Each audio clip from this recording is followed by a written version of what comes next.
How we doing? Are we ready for SwitchPoint 2016? If you are, say yeah! Yeah! Here we go! Ladies and gentlemen, good morning. My name is Jessica Colaço, and I am from Nairobi, Kenya. I am Goan by origin, which is half Indian, half Portuguese. Fourth generation on my mom's side, first on my dad's. Everything about my life has been about serendipity. It's been about people.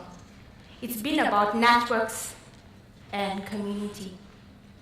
I arrived on Tuesday at 5:30 in North Carolina. And the next day, thank you to Heather Lagarde for organizing this. I met 30 plus awesome speakers and presenters. That is what you call intentional serendipity. Serendipity is the aptitude to actually stumble upon ideas, great concepts by luck. But in intentional serendipity, you work it out. You make the serendipity happen. At SwitchPoint, Heather is making the intentional serendipity happen. Please give her a hand, ladies and gentlemen. To Heather! Woo! I was here at the inaugural SwitchPoint 5 years ago, and I'm here again. Thank you, Heather, to talk about the humanitarian future. We are all digital humanitarians. You, me, all of us. Why? Are you a digital humanitarian? What is a digital humanitarian? Digital humanitarians are passionate about solving problems in the humanitarian world. They use the power of technology. Technology, tools, people, networks to solve problems rapidly. In the next 16 minutes, I'm going to show you how this happens, how you can become a digital humanitarian, and how you can make intentional serendipity work for you.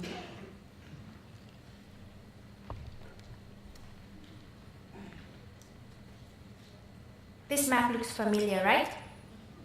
That's a map of Facebook. Facebook has captured over 1.4 billion users across the world. How many of us have watched the film by Kevin Bacon? Show of hands, 6 degrees of separation. We all know what it postulates. It says that everyone in this room is connected to each other through every 6th person. But with tools like Facebook, this is shrunk further by 4 degrees of separation, meaning that any 2 people in this room are actually connected virtually and online through Facebook and social media by 4 people. However, through intentional serendipity, and this is my hypothesis, we can shrink it down to 3 people or 2 people and make networks happen for you. Heather made it happen through the Innovators Forum by letting everyone know about each other, sharing your profiles and attributes. The story of how digital humanitarians came to birth in Kenya. In 2007, Kenya had its elections. What broke out at the end of December was the post-election violence. Champions in the humanitarian world, there was a media blackout. Champions in the humanitarian world came out. 4 people spread across the globe. Juliana Rotich, Eric Husman, Oreo Colo, David Cobbia.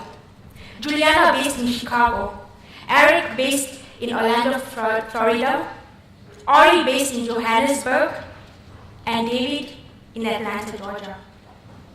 They knew each other, they were bloggers in the space, they used the power of technology, reached out to the developers in Kenya on a mailing list.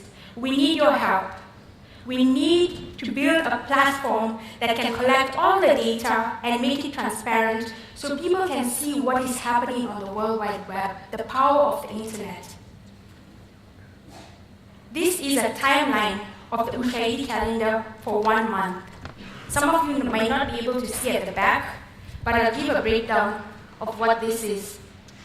Within a time span of 5 days, the Kenyan elections happened on the 27th of December. There was a period of uncertainty and a media blackout. Within 7 days, the idea of Ushahidi came up through Audio Color, Eric Hersman, and the digital humanitarians we see. They developed a prototype, Ushahidi was launched. We used SMS and went live. We used the power of bloggers, digital humanitarians like you, bloggers to get the word out there. And as soon as this happened, it picked up on the international press. Again, people, tools, technology, and networks working together. This is the legacy development of Ushahidi. This is Ushahidi 8 years ago. Developed by developers, bloggers, who all cared for the people in Kenya. This just shows you, gives you a holistic view of Ushahidi being used during the Haiti earthquake in 2010. I got to meet the pioneer who ran this, and this was Patrick Meyer. He actually drew out visually what is happening. When there was a crisis, election monitoring, you deploy Ushahidi, open source tools, deploy it, use volunteer people here to moderate the content coming in, either through Twitter, SMS, and you get your interactive map here. The story. How does a digital humanitarian come to rise? Intentional serendipity. Life is not a straight line, ladies and gentlemen. You know that. If you're an entrepreneur, life is all over. I created intentional serendipity for myself. 1, 2, 3, 4. I'll give you 4 instances in my life of how it happened. Through tools, people, networks. That was me 8 years ago when I developed the first mapping application in Nairobi. Google Maps did not exist. What happened? Intentional serendipity. I met a developer who was developing for the platform for Ushahidi, and his name was Brian. He told Eric Hersman about me. Eric Hersman sent me a text message in 2008. Jessica, I hear you are a good Java developer. I would like to sit down and talk to you. I was very shy. I would not be up here on stage talking. But with Brian and other friends in Nairobi, I went to a meetup at a coffee shop in Nairobi and met Eric Hersman, one of the pioneers in digital humanitarian in Kenya through Ushahidi. What happened after that? Intentional serendipity too. I knew Eric Hersman for 3 years. Eric got to know my work. And we wanted to go past using tools like Ushahidi, but bring people together. The developers who built Ushahidi had skill sets, they had such momentum going, that in 2010, 3 years later, Eric Hersman and I started the first tech hub in Kenya called the iHub. To date, the iHub is used as a model across Africa for major tech hubs. 120 hubs across the continent. Look up to the iHub model. 17,000 people have come out through the iHub. 200 companies over the last 5 years. All working in technology, some using open source tools in the humanitarian workspace. when we look to technology in Kenya, M-Pesa and Ushahidi are mentioned. We started the iHub to create a revolution in the entrepreneurial and startup space. Next, what happened? Serendipity 3. You need to measure this in your life. You might have intentional serendipity. You never know. Right? Right? Cool. I got to meet the amazing Patrick Meyer through Ushahidi, and I know his colleague for Mio Robotics is here. About a year and a half ago, Patrick Meyer was the director of mapping and data at Ushahidi, and he's a marvelous soul. He's a revolutionary man in the world of the humanitarian space. Patrick is a builder. He built Swift River, which was an intelligent base for seeding and filtering out information coming up to the Ushahidi platform. He joined the Qatar Foundation and built open source tools such as Tweet Verify, Tweetly, whereby you actually use the power of Twitter, moderate it and say, hey, I posted a picture here at Saxa per hour. You verify it using crowdsourcing technology again, saying, was this picture actually posted from Saxa per hour? Again, human intervention is needed in some of these tools.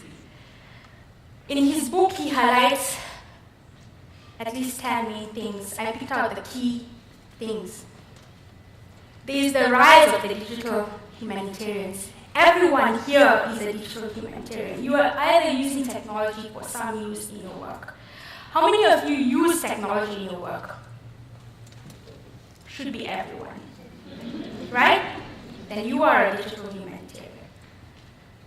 The rise of big data. Thousands and thousands of data points go through platforms like Ushahidi. How do we manipulate this data? How do we separate noise from signal?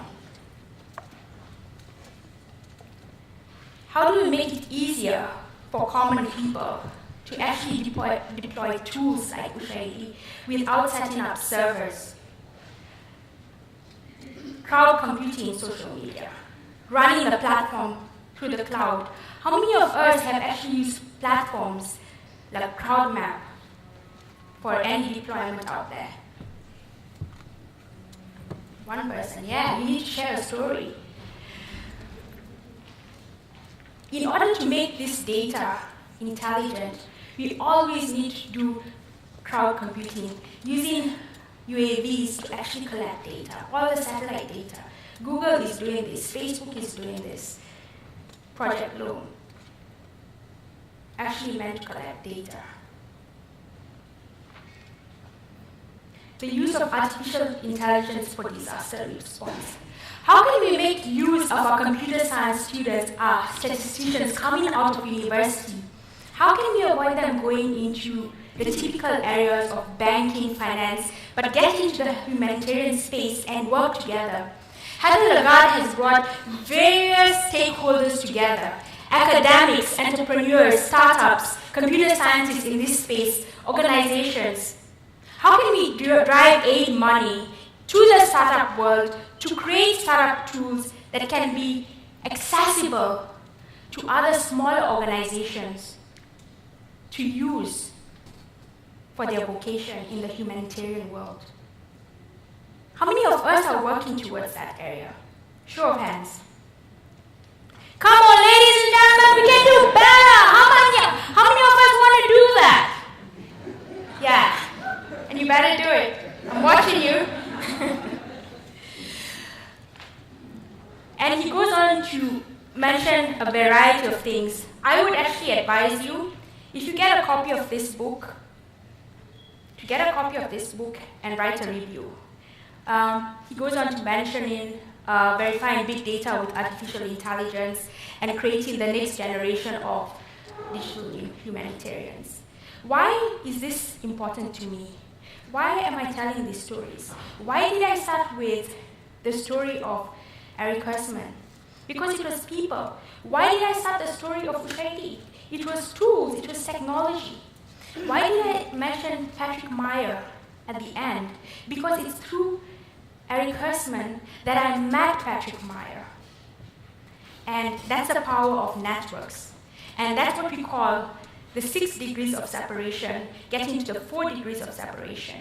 Now my hypothesis, inspired by all these stories and these applications of network science in the humanitarian space, what am I doing about it? How am I contributing to the humanitarian space? Intentional serendipity 4. This happened very recently for me. It happened actually last year. I co-founded the iHub with Eric Hersman 6 years ago and left in August 2015. I came to San Francisco, and intentional serendipity happened. A colleague had introduced me to now my co-founder, Ibanga Umana, who must be in the crowd. Ibanga? He's somewhere here, or up there. But I met him in San Francisco, and we have now started Brave Venture Labs. We are building African companies for great co-founders to solve the problems across the African globe. And how are we doing this? That's Ibanga and myself. We're using network science, inspired by people like Patrick Meyer, Eric Berlow, who's done VibrantData.io, to create a network of both experimenters. I have a network of diverse people of at least 5,000 people plus. Ibanga has a network of people of 5,000 people plus. How are we able to sieve through this data and say, hey, Alexis, you are getting into the entrepreneurial world. You're going to make Fold a startup. Who do you need to be talking to? You need to be talking to Hilda Mora, an entrepreneur in Nairobi, who actually understands this space. If you do remember, I did mention serendipity, intentional serendipity, during the breakout session yesterday. How many of us in the group remember that? Yes. We're using a combination of data, network science, and my background in computer science to source great teams, great co-founders together, and co-build companies with us to make a change.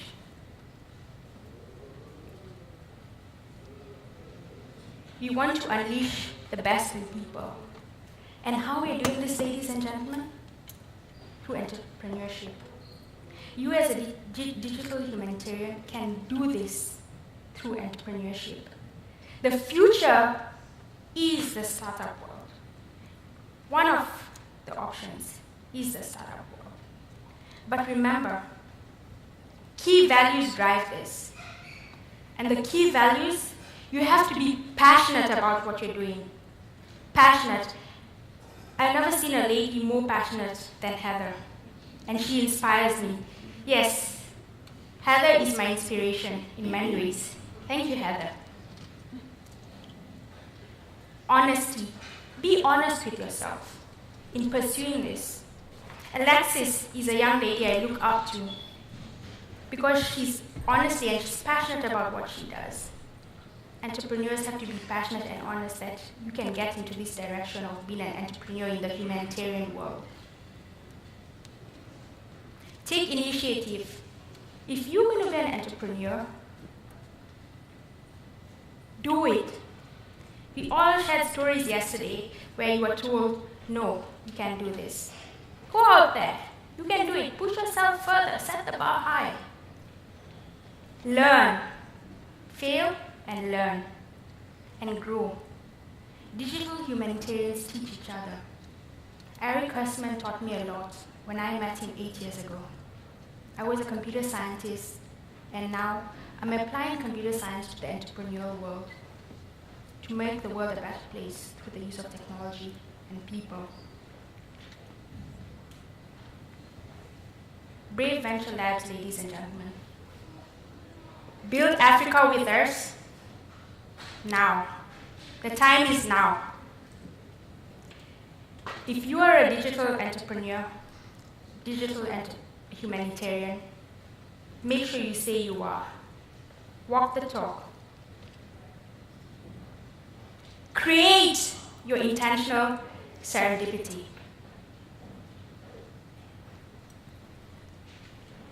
Thank you very much, ladies and gentlemen. And I'd like to end by saying, I am a digital humanitarian. Join me.